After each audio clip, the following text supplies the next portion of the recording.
നമുക്ക് എന്തായാലും കഴിഞ്ഞ 5 മത്സരങ്ങൾ ഫ്രാൻസ് വേഴ്സസ് സ്പെയിൻ അവർ കഴിഞ്ഞ 5 മത്സരത്തിൽ എങ്ങനെയായിരുന്നു കൊമ്പ് പുറത്തതെന്ന് നോക്കാം. ലാസ്റ്റ് 5 മാച്ചസ് ഫ്രാൻസ് 5 തവണ ഏറ്റുമുട്ടിയതിൽ ഫ്രാൻസ് 2 തവണ മാത്രമാണ് വിജയം സ്വന്തമാക്കിയത്. സ്പെയിൻ ആകട്ടെ 3 തവണ. നമുക്കറിയാം 2025 UEFA നാഷൻസ് ലീഗിൽ സ്പെയിൻ 5 ഗോളാണ് അടിച്ചു കൂട്ടിയത്. ഫ്രാൻസിന് 4 അതെ. അങ്ങനെ യുവതാരങ്ങളൊക്കെ അടിച്ച് യുവതാരങ്ങളുടെ കഴുത്ത് തെളിയിച്ച ഒരു മത്സരം കൂടിയായിരുന്നു UEFA നേഷൻസ് ലീഗ്. അത് നോക്കൂ, യൂറോപ്യൻ ചാമ്പ്യൻഷിപ്പ് 2024 വേൾഡ് കപ്പ് കഴിഞ്ഞ പിന്നെ ലോകം മുഴുവൻ ശ്രദ്ധിക്കുന്ന ടൂർണമെന്റാണ് യൂറോപ്യൻ ചാമ്പ്യൻഷിപ്പ്. യൂറോകപ്പില് സ്പെയിന്റെ തിരിച്ചുവരവ് മത്സരം ഇതാണ്. 2-1 തോൽപ്പിച്ചത്. ഫ്രാൻസിന് 1 ഗോൾ മാത്രമേ അടിക്കാൻ പറ്റുള്ളൂ കേട്ടോ.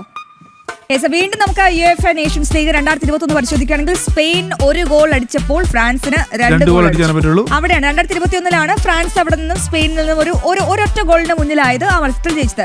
ഇനി ഫ്രണ്ട്ലിയസ്റ്റ് മാച്ചാണ് 2017 2014 നടന്നത്. അപ്പോൾ 2017 സ്പെയിൻ 2 ഗോൾ അടിച്ചു, ഫ്രാൻസ് 1 ഗോൾ പോലും അടിച്ചിട്ടില്ല.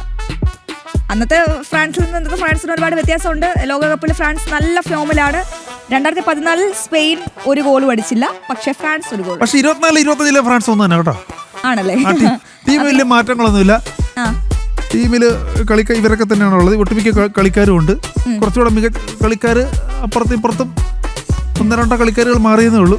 യെസ്. അപ്പോൾ ഒരു ചോദ്യം, അതായത് സ്ക്വാഡ് ഡെപ്ത് അല്ലെങ്കിൽ ബെഞ്ച് സ്ട്രെങ്ത് ലോകത്തെ ഏറ്റവും മികച്ച ടീമുകളിലൊന്ന് അത് ഫ്രാൻസ് ആണ്. സ്ക്വാഡ് ഡെപ്തും ബെഞ്ച് സ്ട്രെങ്ത്തും ഉള്ളത്. അങ്ങനെയാണെങ്കിൽ ഇന്ന് സ്പെയിനെതിരെ ഇത്രയും നാളും മറ്റു ടീമുകൾക്കെതിരെ കളിച്ച തന്ത്രമായിരിക്കില്ല പുറത്തെടുക്കുന്നതെന്ന് പറയുന്നുണ്ടല്ലോ.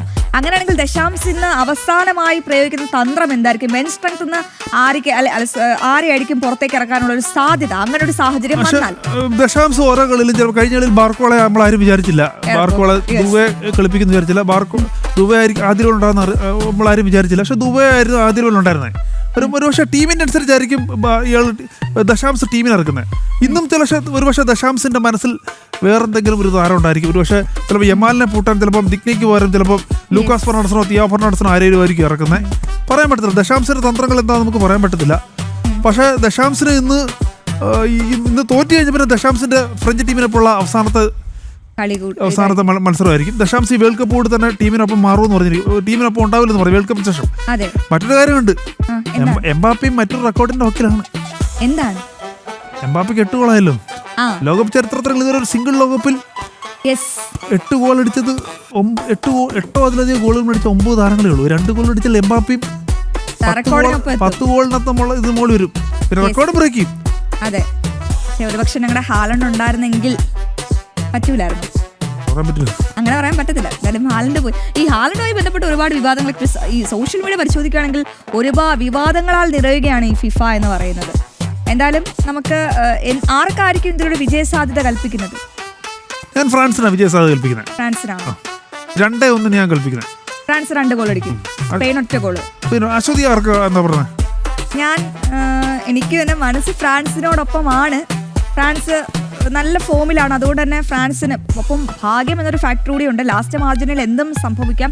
അങ്ങനെയാണെങ്കിൽ സ്പെയിൻ്റെ കോർട്ടിലേക്ക് ഭാഗ്യം എത്തുമോ, അല്ലെങ്കിൽ നേരത്തെ നമ്മളൊക്കെ സൂചിപ്പിക്കുന്ന ഒരു ചെറിയ സൂചിയുടെ വലിപ്പം മതിയല്ലോ കളി അങ്ങോട്ടോ ഇങ്ങോട്ടോ ഒക്കെ മാറാൻ. അങ്ങനെയാണെങ്കിൽ ഈ ഫ്രാൻസിന് ഒരു സംശയം, സ്പെയിൻ ഈ കളിയിൽ ജയിക്കണമെങ്കിൽ ഫ്രാൻസിനെ എങ്ങനെയായിരിക്കും പൂട്ടേണ്ടത്? അല്ലെങ്കിൽ ഫ്രാൻസിനെതിരെ എന്ത് കളി എടുക്കേണ്ടി വരും? സ്പെയിൻ എന്ത് തന്ത്രം പ്രയോഗിക്കേണ്ടി വരും?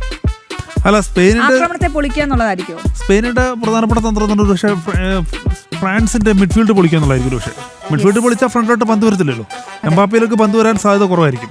മിഡ്ഫീൽഡ് പൊളിച്ചാൽ ഫ്രാൻസിന്റെ മിഡ്ഫീൽഡ് പൊളിക്കുക എന്നുള്ളതായിരിക്കും സ്പെയിൻ കണക്ക് ചെയ്യുന്ന സംഭവം. അപ്പോൾ കഴിഞ്ഞ മത്സരങ്ങളിലെ പോലെ തന്നെ പക്ഷേ സ്പെയിനിന്റെ ഒരു ദൗർബല്യമുണ്ട്. സ്പെയിനിന്റെ പ്രശ്നം എന്ന് പറഞ്ഞാൽ ബോക്സിനകത്തോട്ട് കയറുന്നില്ല, ഗോൾ അടിക്കുന്നില്ല എന്നുള്ള പ്രശ്നങ്ങളുണ്ട്. പക്ഷെ അത് മറികടക്കണം. അത് മറികടന്നാലേ സ്പെയിന് ജയിക്കാൻ പറ്റത്തുള്ളൂ. അങ്ങനെ ഒരു സാധ്യത കൂടിയുണ്ട്. എന്നാലും നമുക്കൊരു കാര്യം ചെയ്യാം.